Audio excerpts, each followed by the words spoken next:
Halo teman-teman pendengar, selamat datang di podcast buku.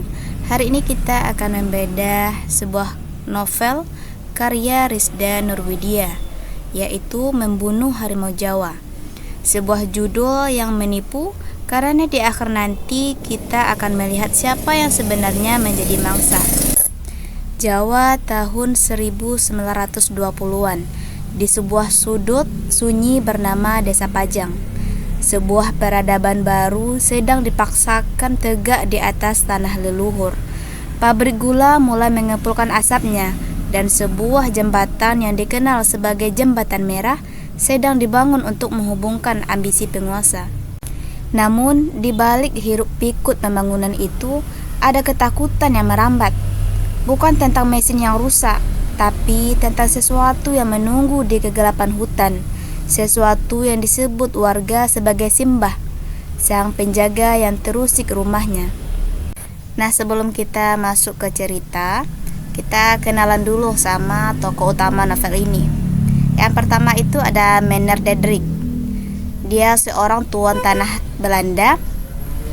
Bagi Dederik ini, Jawa adalah ladang keuntungan. Ia dingin, logis, dan menganggap segala hambatan alam termasuk keberadaan harimau adalah gangguan yang harus dimusnahkan. Yang kedua itu ada Darmo. Darmo ini tangan kanan Dederik. Darmo ini seorang pribumi dengan kemampuan silat yang luar biasa. Darmo adalah sosok yang kompleks. Ia kuat namun penuh ambisi. Ia memilih mengabdikan kekuatannya pada penguasa kolonial, menjadi anjing penjaga yang bahkan lebih buas dari tuannya demi sebuah pengakuan. Selanjutnya itu ada warga Desa Pajang. Mereka yang terjepit di antara takhayul dan kenyataan. Bagi mereka, harimau Jawa bukan sekedar hewan, melainkan roh leluhur yang sedang menghakimi keserakahan manusia. Konflik cerita ini memuncak saat Jembatan Merah menuntut tumbal. Kematian mengerikan mulai terjadi. Darmo dengan segala kesombongannya merasa dialah satu-satunya yang mampu mengakhiri teror ini. Ia berangkat ke hutan bukan hanya untuk mengamankan proyek tuannya, tapi untuk membuktikan bahwa kekuatannya melampaui mitos lama. Pagi itu ditemukan 2 mayat dengan tubuh terkoyak di Jembatan Merah yang sedang dibangun pada wilayah Pajang. Darah segar berceceran di sekitar mayat tersebut, membasahi rerumputan, bunga liar, dan tanah, mengeluarkan aroma amis yang pekat. Bagian-bagian tubuh mereka banyak yang hilang. Sebelah mata dari salah satu mayat itu bahkan copot dari liang tempatnya berada. Ia seakan digebuk dengan batang kayu pada bagian belakang kepalanya, hingga biji mata itu melompat keluar. Pada batang leher kedua mayat itu terdapat lubang besar yang memutuskan saluran napas. Pakaian yang mereka gunakan koyak-moyak, memperlihatkan bekas cabikan kasar di punggung dan lengan mereka. Siapapun yang melihat luka itu akan langsung mengetahui sosok pantas yang dituduhkan sebagai pelaku, yaitu harimau. Orang yang pertama kali menemukan mayat tersebut adalah Darmo. Darmo langsung mengatakan kepada tuannya, yaitu Meneer Dederik, bahwa ada harimau. Lalu Meneer Dederik ini bertanya, "Bukankah harimau itu sudah kita buru semuanya?" kata Meneer Dederik ini. Karena 2 minggu sebelumnya Meneer Dederik sudah membayar 7 jagabaya. Nah, jagabaya ini adalah orang yang pandai silat dan termasuk Darmo untuk memburu hewan liar di hutan itu. Dan Meneer Dederik ini juga meminta kepada pemerintah untuk mengirimkan masketir. Masketir ini satuan pasukan Belanda yang disenjatai dengan senapan laras panjang. Kabar dari Darmo membuat pagi Meneer Dederik sangat tidak enak, karena mendapatkan kabar bahwa harimau masih ada di hutan mereka. Kepribadian Darmo ini hampir sama dengan tuannya, yaitu Meneer Dederik. Bahkan Darmo lebih kejam dan penuh akal busuk daripada juragannya. Tanda-tanda Darmo ini sudah ada sejak dalam perut ibunya. Meski sudah 9 bulan telah berlalu, ibunya Syahdan ketika akan lahir, Darmo justru bermain-main. Ia membuat repot dukun beranak saat itu. Selama persalinan, kepala Darmo ini terus keluar masuk sesuka hati, seakan tidak ingin direnggut dari tempatnya yang nyaman. Padahal ibunya sendiri sudah sangat menderita. Lalu dukun ini berkata, "Anakmu memang tuyul jahanam. Ia mempermainkanku layaknya dukun beranak kemarin sore." Tapi ibunya tidak menggubris kata-kata dukun itu. Lalu dukun itu berkata lagi, "Kau bisa membunuh ibumu bila terus bermain-main seperti ini, setan," kata dukun tersebut. Lalu, "Lekas keluarlah, bapak dan ibumu menunggumu." Akhirnya Darmo ini keluarlah dari perut ibunya. Tapi sayang sekali, karena ibunya sudah kehabisan banyak darah, akhirnya ibunya meninggal dunia dan Darmo hidup bahagia bersama bapaknya. Tetapi bapak ini sangat sayang kepada Darmo. Tapi karena kesayangannya berlebihan, Darmo menjadi tidak bisa bebas.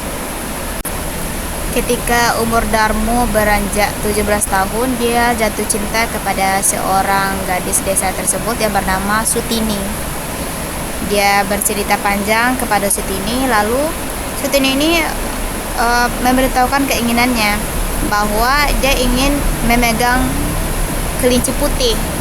Lalu Darmo berkata, "Apakah belum pernah engkau memegang bulu kelinci putih?" Kata Darmo, "Belum," kata Sutini ini. Akhirnya Darmo berjanji bahwa dia akan membawakan kelinci putih kepada Sutini. Dan berikutnya Darmo ikut pergi bersama bapaknya ke hutan. Tetapi dia tidak membantu bapaknya. Dia hanya ingin mencari kelinci putih. Akhirnya dia mendapatkan kelinci putih itu dan akan membawakan ke rumah Sutini. Tapi pada saat dia sampai di rumah Sutini ini, ternyata di rumah Sutini ramai karena ada lamaran. Yang lamar itu ada putra Bapak Warto. Dia melamar Sutini. Akhirnya si Darmo ini patah hati dan dia ingin membalas dendam kepada putra Bapak Warto ini. Aku harus beri pelajaran kepada dia bahwa hari ini dia harus tahu siapa yang berhak untuk Sutini.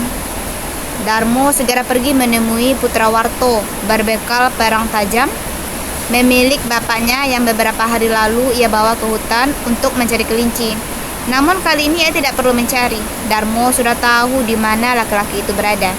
Setiap hari menjelang siang, putra tunggal Warto itu selalu ada di kebun mencari rumput untuk ternak-ternaknya.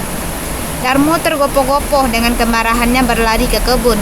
Di sana, Darmo langsung menemukan pria buruannya tengah memikul rumput. Dengan mengendap-endap, Darmo melancarkan serangan. Putra Warto tidak menyadari serangan Darmo. Batang lehernya tertebas, kepalanya menggelinding, pijar darah menyemburat kemana-mana.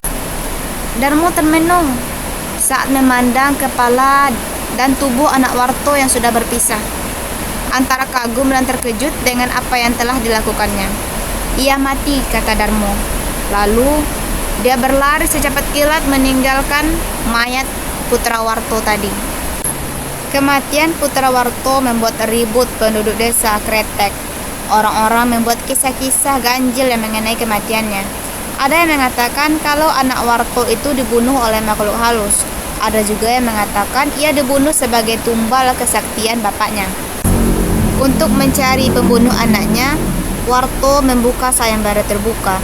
Warto menyediakan uang kepeng dalam jumlah banyak bagi siapapun yang dapat mengetahui si pembunuh. Lalu ada saksi mata yang berkata, "Darmo lah yang membunuhnya," katanya. "Kau yakin?" tanya Warto. "Saya yakin, Tuan." Apa yang dikatakan warga terdengar masuk akal bagi Warto, karena Darmo sendiri menghilang tanpa kabar sejak mayat putranya ditemukan. Warto pergi menemui Darmo ke rumahnya. Di sana dia bertemu Bapak Darmo. Lalu Warto ini bertanya kepada Bapak Darmo, "Kemana anakmu?" katanya kan. "Ampun Tuan, saya tidak tahu anak saya di mana," kata bapaknya. "Kamu bohong," kata Warto. "Bakar rumah ini." Jadi orang-orang itu disuruhlah sama Warto untuk membakar rumah Darmo ini. Karena dia sangat sakit hati, Warto ini sangat sakit hati karena anaknya dibunuh. Dia langsung berkata, nyawa harus dibayar nyawa. Sampai akhirnya mereka ikut membunuh bapak Darmo dan membakar hidup. Rumah dibakar, bapaknya juga dibakar gitu kan. Kasihan sekali bapaknya. Darmo bersembunyi di desa Pandes, tidak jauh dari rumahnya. Di sana dia mendengar desas-desus bahwa bapaknya sudah meninggal, sudah dibakar tadi. Tapi Darmo ini tidak sedih. Dia bahkan kayak senang aja gitu, karena orang yang suka mengatur-ngaturnya tidak ada lagi. Dia bahkan sedih karena tidak bisa menemui Sutini. Anak jahanam emang. Karena sudah tidak punya tempat tinggal, Darmo pergi ke tempat-tempat lain. Dia sudah menjadi gelandangan, tapi tetap dikerja-kerja oleh Warto. Bahkan ketika itu dia bertemu dengan Darmo, tapi Warto dikalahkan oleh Darmo dan menemukan ajalnya di sana. Setelah Darmo ini udah capek, jadi dia singgahlah di pohon-pohon gitu sambil berteduh. Di situ dia udah kayak lemas tak berdaya gitu kan. Di sanalah dia nanti bertemu dengan tuannya, Menerdedrik ini. Sebelum Menerdedrik dan Darmo datang ke desa Pajang, masyarakat di sana hidup dengan sederhana, damai, tentram, tidak ada yang mengganggu gitu kan. Bahkan hewan buas di sana pun tidak turun ke tempat masyarakat. Seolah-olah mereka menjaga jarak masing-masing gitu. Setelah mereka datang ke desa Pajang, masyarakat yang awalnya hidup sederhana menjadi sengsara. Kita kembali ke cerita awal. Hari itu karena tidak lekas memperoleh kiriman kabar dari kepala Souten Van Baren di kota, Menerdedrik dan Darmo berinisiatif mendatangi langsung kantornya dengan kereta kuda pribadinya.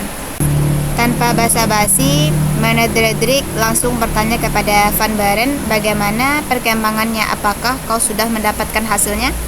Lalu Van Baren berkata, soal 2 penjaga itu, benar sekali, kata Menerdedrik. Sepertinya saya lupa mengabarkan kepada Anda bahwasanya dari penyelidikan yang sudah kami lakukan, 2 mayat itu ternyata murni diserang oleh hewan buas. Jadi itu sungguh-sungguh dari hewan buas, kata Menerdedrik. Benar, kata Van Baren ini. Menerdedrik cemas. Ternyata urusannya dengan harimau Bukit Pajang belum betul-betul tuntas. Masih ada harimau yang tersisa dan kini sedang berkeliaran untuk memangsa para pekerja pembangunan jembatan yang lengah. Setelah sampai kediamannya, Menerdedrik menceritakan temuan Van Baren kepada Darmo. Seperti yang sudah kita kira sebelumnya, masih ada harimau yang berkeliaran di sekitar ladang kita, ujar Menerdedrik sambil menghembuskan napas panjang. Perburuan dahulu tidak benar-benar menghabiskan mereka. Apakah kita perlu melakukan perburuan lagi, Mener? Kata Darmo. Kita lihat saja nanti, kata Menerdedrik ini. Di depan Darmo dan Menerdedrik terdapat 2 tubuh teronggok tanpa daya. 2 tubuh itu memiliki nasib yang berbeda. Tubuh pertama mengalami luka kritis di kepalanya setelah ditubruk seekor kijang. Tubuh kedua telah kehilangan nyawanya setelah diterkam seekor harimau. Menerdedrik mendekati kedua tubuh itu. Pada tubuh anak buah Van Baren, Menerdedrik berusaha mencari denyut nadi yang masih tersisa. Sedangkan pada tubuh Van Baren sendiri, Menerdedrik hanya menatapnya saja, kemudian berpaling dengan meludah sebanyak 3 kali ke tanah. Menerdedrik dan Darmo kini kebingungan harus berbuat apa kepada kedua tubuh tersebut. Apakah kita tinggal saja mereka berdua? Menerdedrik mengerling ke arah Darmo. Sepertinya anak buah Van Baren ini tidak akan selamat jika bila kita bawa ke kota. Ia sudah sangat kritis. Terserah Anda, Mener, kata Darmo singkat. Menerdedrik mengambil sisa cerutu di kantungnya lalu menghidupkannya. Ia menghisap cerutu tersebut perlahan-lahan, seraya mencari ide untuk 2 tubuh malang di hadapannya. Mungkin ada baiknya kita bawa pulang saja anak buah Van Baren ini. Menerdedrik akhirnya mengambil keputusan. Kita harus memberinya kesempatan untuk tetap hidup. Walaupun aku sendiri tidak yakin ia akan bertahan. Bawa tubuh anak buah Van Baren itu, perintah Menededrik. Darmo tidak menjawab, matanya masih dingin memandang sesuatu di depannya. Sorot wajah angker yang sangat jarang ditunjukkan Darmo selama ini di depan Menededrik tiba-tiba muncul. Namun sekali lagi Menededrik tidak menggubrisnya. "Hei, kau dengar tidak?" tegur Menededrik, "bawa tubuh anak buah Van Baren itu." Darmo akhirnya menatap Menededrik. Tatapan Darmo yang sinis dan penuh keinginan membunuh langsung menghujam majikannya. "Kita sudah terlalu lama di dalam hutan jahanam ini," Menededrik menambahi. "Sudah banyak juga kesialan yang kita hadapi. Jangan sampai kita mengalami kesialan yang sama dengan orang-orang ini." Darmo tidak menanggapi. Ia malah duduk di bawah sebuah pohon dengan batang yang cukup besar, lalu menggulung tembakau. "Hei, kau mengapa malah duduk?" kata Menededrik, mulai kesal. "Kau dengar tidak perintahku tadi?" Darmo tetap tidak menghiraukannya. Ia dengan tenang menyalakan rokok kelembek yang baru dilintingnya. Ia dengan santainya menyandarkan punggung sambil memejam mata seraya mengisap rokoknya pelan-pelan. Merasa kesal, Menededrik melayangkan tendangan ke paha Darmo. Hanya saja dengan mudah Darmo menghindarinya. "Kau bisa diam tidak?" kata Darmo. "Kau ganggu aku punya waktu santai." Menededrik tercengang. Untuk pertama kalinya sejak bertahun-tahun Darmo membentaknya. "Heh, kau berani bentak aku?" Suara Menededrik meninggi. "Kau punya orang jangan main-main dengan aku sebagai tuanmu." "Kenapa? Kau tidak terima?" kata Darmo. "Sekali lagi kau katakan itu, kau rasakan pelor ini." "Kau bisa nembak?" Darmo terus menyulut kemarahan Menededrik dengan logat yang ditirunya. "Kau menembak burung pun tidak kena, apalagi menembak harimau." Naik pitam Menededrik ini. Lalu dia mengarahkan senapannya ke arah Darmo, kemudian menembaknya. Darmo mengelak dan bahkan memberi serangan balik dengan parangnya. "Mati kau londo asu!" Darmo mengenakan parangnya sangat keras. Menededrik sempat mengelak, namun gerakannya tidak secepat Darmo. Sabetan parang Darmo akhirnya berhasil memotong pergelangan tangan Menededrik. Senapan Menededrik terlepas begitu potongan tangan yang menggenggamnya jatuh ke tanah. Londo berbadan tumbun itu mengerang kesakitan. Darmo perlahan mendekat. Ia tendang senapan Londo itu menjauh. Darmo lantas menarik rambut Menededrik hingga wajah yang berkeringat itu mengadah menatapnya. Akhirnya kesempatan yang aku tunggu selama bertahun-tahun ini datang juga. Darmo menyeringai dengan sangat mengerikan di hadapan Menededrik. "Apa kau punya maksud?" tanya Menededrik. Saya raya menahan rasa sakit yang luar biasa. Darah mengalir deras dari pergelangan tangannya. "Kau jangan main-main, aku pengusaha tanah ini," katanya. Darmo tertawa sangat kencang, seakan ucapan Menededrik adalah lelucon yang sangat lucu. "Kau bilang penguasa?" Darmo tidak jemu meniru gaya bicara Menededrik. "Kau bahkan tidak dapat melindungi nyawamu sendiri. Akulah yang selama ini melindungimu. Bila aku tidak ada, kau sudah lama mati," kata Darmo. "Apa yang kau punya mau?" tanya Menededrik lagi. Namun dengan lebih lirih seakan ia kehilangan nyalinya. "Kau jangan berbuat hal konyol kepadaku." Darmo mengangkat kedua alisnya. Untuk kedua kalinya Darmo tertawa sangat kencang. "Aku ingin membunuhmu dan menguasai hartamu." Darmo meludahi wajah Menededrik. Sudah bertahun-tahun Darmo mengincar harta Menededrik. Pikiran ini lahir setelah dirinya melihat betapa menyenangkan menjadi orang kaya seperti Menededrik. Darmo sebenarnya bisa membunuh Menededrik dengan mudah kapan saja, tapi terlalu banyak risiko yang dapat ditimbulkan. Darmo mengerti bila membunuh secara terang-terangan di desa, mungkin saja setelah itu Darmo malah menjadi buronan para petugas keamanan. Jadi Darmo selalu menunggu dengan sabar kesempatan untuk menyingkirkan Menededrik secara diam-diam. "Anjing kau!" Menededrik mengumpat. "Kau manusia tidak tahu untung. Kau dahulu aku pungut dan aku angkat menjadi orang kepercayaanku, tapi kau sekarang balas aku seperti ini." "Pungut?" Darmo untuk yang kedua kalinya meludahi wajah Menededrik. "Kau pikir aku anjing?" "Kau memang anjing yang terluka di tengah hutan," Menededrik menegaskan. "Kau anjing buduk dari desa yang aku pungut." "Terserah apapun yang kau katakan." Darmo menatap tajam dengan air muka bahagianya. "Yang jelas semua ini sudah aku tunggu dan aku rencanakan." Wajah Menededrik semakin pucat karena mulai kehabisan darah. Bibir Londo itu memutih tanpa kedinginan. Rencanakan? Suara Menededrik melemah. Selama ini aku hanya berpura-pura patuh kepadamu. Bila kau ingin tahu, aku dan anak buahku lah yang membunuh para penjaga malam itu. Malam itu Darmo dengan mengendap-endap keluar dari tempat istirahatnya menuju perbatasan desa. Ia bersembunyi di balik semak-semak menunggu dengan sabar sampai Joko memberikan isyarat kepadanya kalau para penjaga malam itu tertidur. Tepat ketika bulan yang utuh tenggelam dalam sesapuan awan, Joko memberikan isyarat kepada Darmo dengan melambaikan tangan kirinya. Darmo pun mendekati Parmin yang sedang tidur dan menebas lehernya. Parmin sempat memekik hingga membuat Kamto terbangun. Hanya saja Joko segera melayangkan tebasan kepada dada Kamto. Dua orang itu kemudian mencacah tubuh Parmin untuk meninggalkan jejak seakan mereka dibawa hewan buas ke hutan. Sisa-sisa tubuh Parmin dan mayat Kamto lantas mereka buang ke sungai. Tubuh-tubuh penjaga malam itu sebenarnya tidak dibawa oleh para harimau, ucap Darmo. Aku dan anak buahku lah yang membuangnya. Tapi kami sengaja menyisakan satu mayat dan potongan tubuh di sana. Aku pikir dengan cara itu orang-orang akan mengira bahwa kematian mereka adalah ulah para harimau. Bajingan kau ingat bercak darah tadi? Darmo mengingatkan kejadian sebelumnya. Darah itu aku ambil dari sini. Darmo menarik lengan pakaian panjangnya. Ia menunjukkan bekas goresan yang cukup dalam di tangannya. Luka tersebut tampak masih sangat segar. Luka seperti ini bagi seorang bandit bukanlah masalah. Aku sering mendapatkannya ketika bertarung, kata Darmo. Menededrik tidak bisa berkata-kata lagi. Lalu Darmo masih mengungkapkan sesuatu. Omong-omong, aku jugalah yang selama ini menjadi para bandit di desa. Aku pemimpin kelompok bandit yang ada di pasar-pasar di sekitar Pajang. Kau pasti tidak pernah menduganya, bukan? Ya, karena kau tidak pernah mengetahui masa laluku, kata bajingan. Dan biar ku beritahu lagi, anak buahku itu adalah satu dari 4 orang yang berjaga semalam, lanjut Darmo. Jadi salah satu orang yang kalian cari selama ini ada bersama kalian.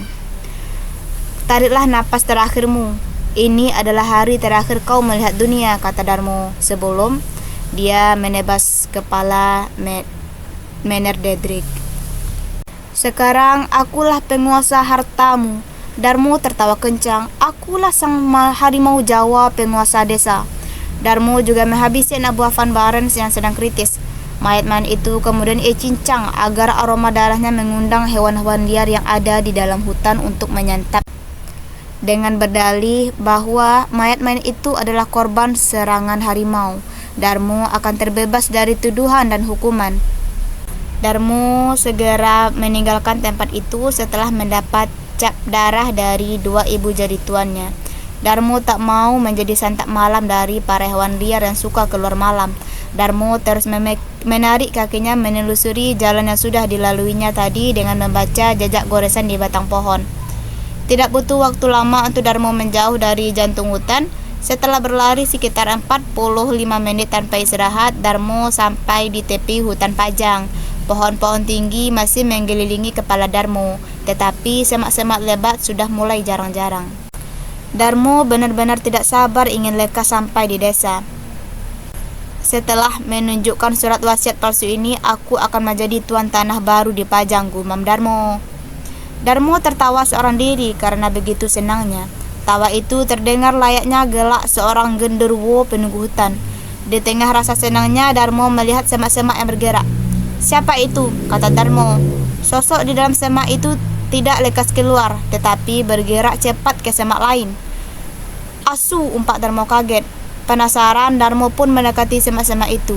Darmo tidak menaruh curiga bahwa hewan di balik semak itu bisa saja hewan buas macam harimau atau macam kumbang. Di dalam benak Darmo hanya terbesik seorang rusa yang ditemuinya tadi. Dengan parangnya yang bersiaga menebas, Darmo memastikan sekelilingnya tetap aman. Sayangnya rasa penasaran tetap membuatnya terlena, sampai ia sendiri tidak sadar sosok harimau menyergapnya dari belakang. Asu, kata Darmo. Harimau itu menggigit pundak kiri Darmo. Darmo berguling-guling, berusaha melepaskan gigitan tersebut. menderita dan kesakitan. Darmo mengayunkan secara senapangan dan tak terkendali tangan kanannya secara yang memegang parang untuk menyambar tubuh harimau yang menggigit dengan kuat bahu kirinya. Mati aku.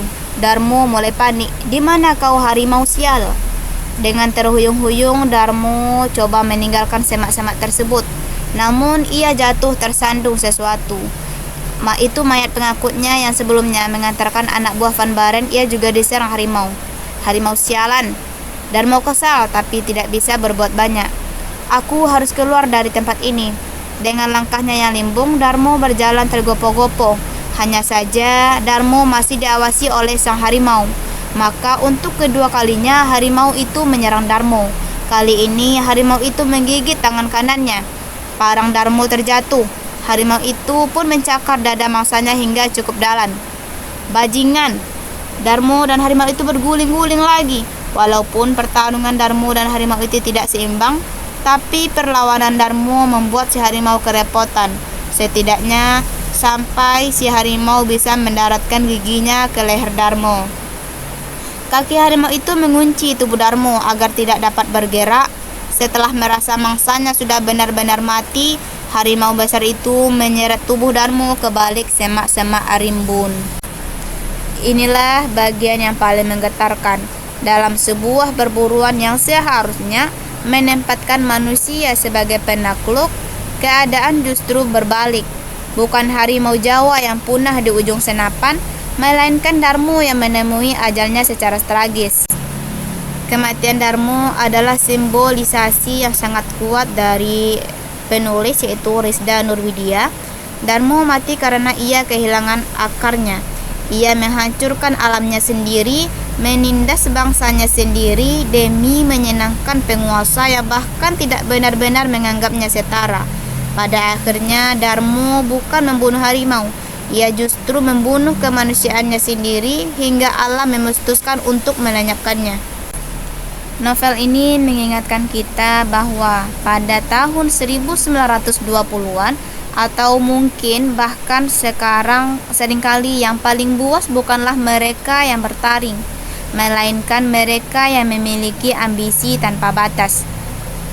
Harimau Jawa mungkin hilang dari peta biologi kita, tapi dalam buku ini ia tetap hidup sebagai pengingat akan harga diri yang tak bisa dibeli.